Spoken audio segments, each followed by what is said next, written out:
我相信佢哋講下關於婚姻一啲嘅説話。首先分配係願主耶穌基督親自定下我嘅一件事，一件兩個彼此相愛嘅男女之間嘅事。婚姻就係一件禮物，婚姻就係兩位新人協調佢哋嘅價值觀，將佢哋辦事嘅優先次序調整。婚姻就係全心全意嘅奉獻。講咁多説話咧，就可以睇到，就係講晒。不過咧，我嘅意思就係婚姻係呢個內容教會裏邊一件偉大嘅事。今日咧，你哋喺聖堂做結婚，亦都係一代一代之間嘅終身大計。因為天主嘅節期分配時事，會幫助Jacob同Selina你哋兩位彼此信任，互相聯繫，同埋終身和睦相處。婚姻就係愛，呢種愛係必須承擔責任嘅。我哋嘅行動要跟隨上我哋嘅愛，唔再只係用嗰啲好美麗嘅字句例語嘅説話嚟表達你哋彼此嘅愛。先你哋仲講一啲説話。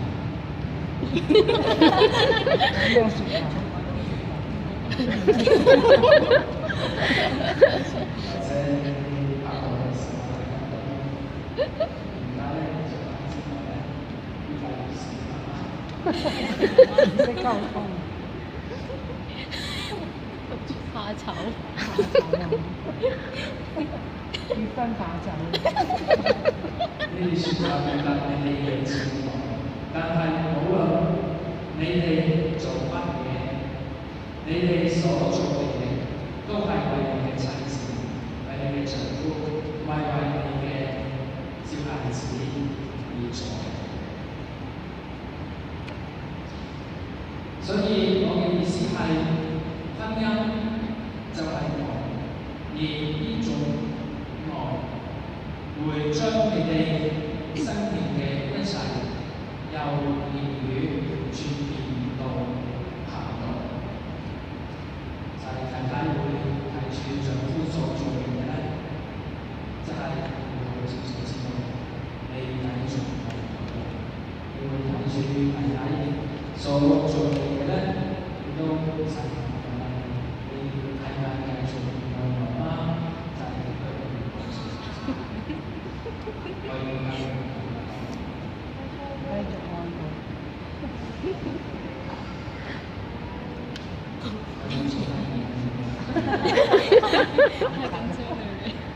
跟住婚姻嘅另一個特徵就係婚姻係一件天主恩賜嘅特別禮物。今日你哋兩位Jacob同Selina將會接受呢份禮物，讓你哋兩人一起生活，一起工作，唔再係自私擁有，而係共同分享；唔再係我想要，而係我緊要。兩個人最好彼此接納，因為婚姻不但改變人嘅身份，而且改變人嘅文化。婚姻就係兩位新人協調佢哋嘅價值觀，將佢哋辦事嘅優先次序。好多年係以前係中國有一對年青夫婦，同佢哋兩個小孩子，被政府軟禁喺屋企裏面，軟禁咗好耐之後，有一日一個軍人嚟講俾佢哋聽，佢哋可以離開中國，並且可以快遞超過800萬。你有冇做啊？有冇試過你哋所有嘅嘢有啲乜嘢？呢班學所以佢哋兩夫婦執拾好再做佢哋嘅喺日嗰個軍人嚟到嘅時候話佢哋：你哋準備好未啊？佢哋答話準備好啦。軍人又問佢哋：執齊要帶你哋未啊？佢哋話執齊啦。你哋有冇見過眾人呢？佢哋話有。最後軍人問佢哋話：你哋有冇見過你哋嘅小孩子？可以打嘢。嗰陣時，兩夫婦你同下嗰個冇大嘅，好冇耐咁將啲書着啲翻裝，同所有佢哋想跪低嘅嘢，又行李箱攞翻出嚟。嗰陣時，佢哋先至承起佢哋嘅優先次序。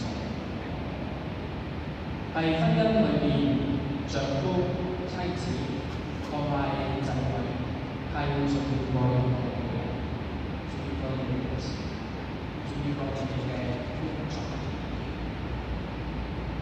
最後，婚姻就係全心全意嘅奉獻。因為結婚之後，當蜜月期過後，好多唔同嘅嘢會發生，有好心嘅嘢，亦都有唔好心嘅嘢。你哋應該有咁嘅。如果你哋將你哋所擁有嘅嘢，將所做嘅事都奉獻俾對方，咁樣做，冇任何嘅嘢可以破壞你哋兩人嘅，唔可以破壞你哋兩人嘅結婚嘅生活。所以我哋要知道，婚姻係由天主而嚟嘅，喺福音入邊我哋聽到，因此人要離開佢嘅父母，兩人成為一體。所以今日我哋特別為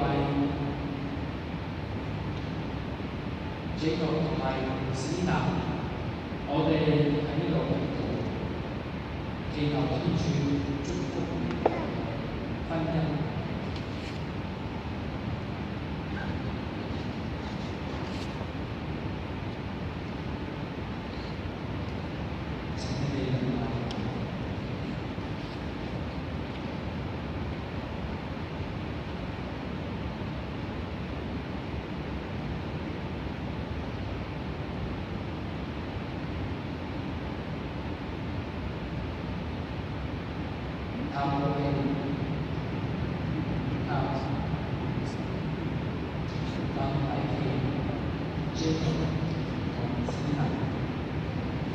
你們今天來到聖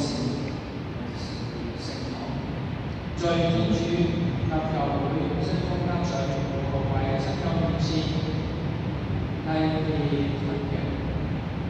你們知道夫婦的愛是如何神聖，婚姻的責任又何等重大，也知道你是天作之合，必須終生相守，並在海久永遠，請你們着重表明自己的意見。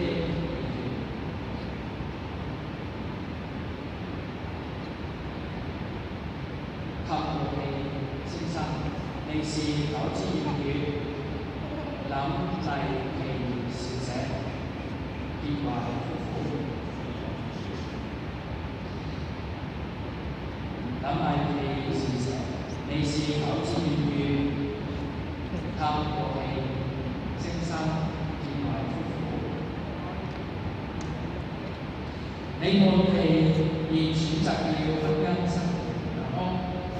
你們是否也願意一生互相熱愛？你們是否願意接受天主上主的旨意，並按照基督的福音和教會的教導養育他們？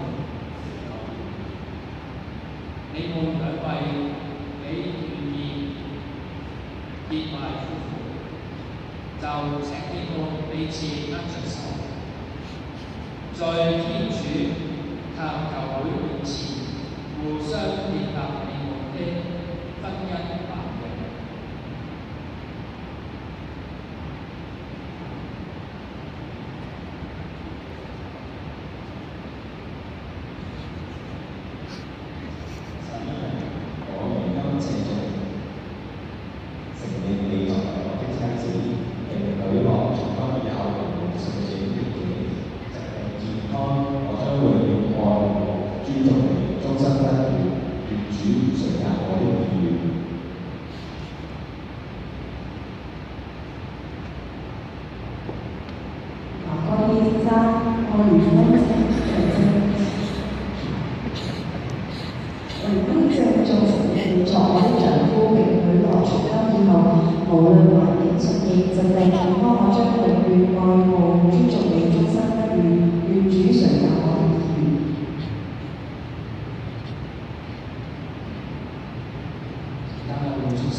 願天主降福這對結婚孩子，請你我互相優配作為真愛足跡的神。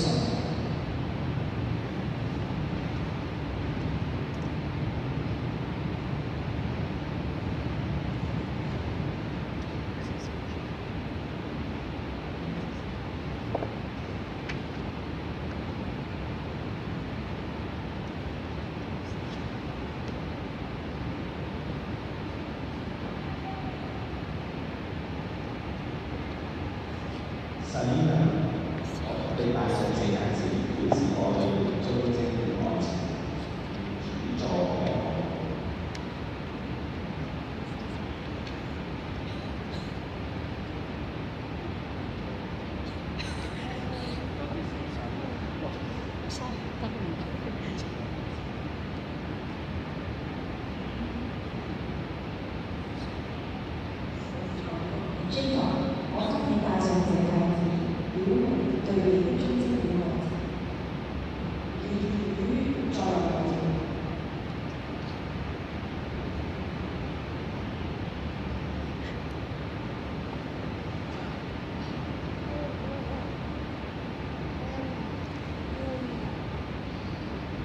願上主為現健護並cầu福的愛在教會及親友面前所作的婚姻盟約，以致你我永遠幸福。但願天主之下，白手偕